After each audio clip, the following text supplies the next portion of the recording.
ทำอะไรตาจืดทำอะไรเขานั่งชมปลาอยู่หน้าบ้านนะคะ ซื้อปลามาเลี้ยงค่ะ2 ตู้หน้าบ้านกับในบ้านค่ะ นี่แหละค่ะบรรยากาศหลังฝนตกวันนี้นะคะ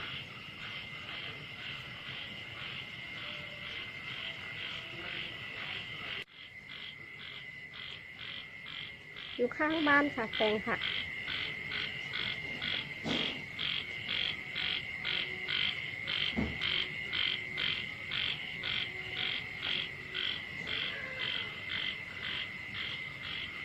ไม่ได้เปิดไฟหน้าบ้านนะคะวันนี้เขานั่งชมปลาอยู่ตรงนี้ค่ะ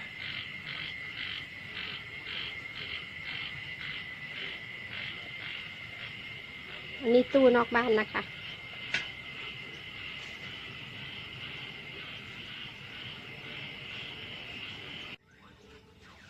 อันนี้อีกตัวของเราครับ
นอนกับคุณลุง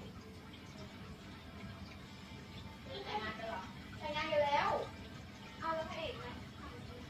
พระเอกคือนางเอกอ่ะพระเอกอ่ะคือแบบเหมือนมีคนพยายามจะทำร้ายใช่ไหมแล้วนางเอกเหมือนแบบเขาเรียกว่าอะไรวะที่แบบช่วยขจัดสิ่งชั่วร้ายจากพระเอกอ่ะแล้วพ่อแม่เขาก็เลยบังคับให้แต่งงานกันแต่นางเอกอ่ะต้องยอมเพราะว่าเหมือนครอบครัวนางเอกอ่ะกำลังแย่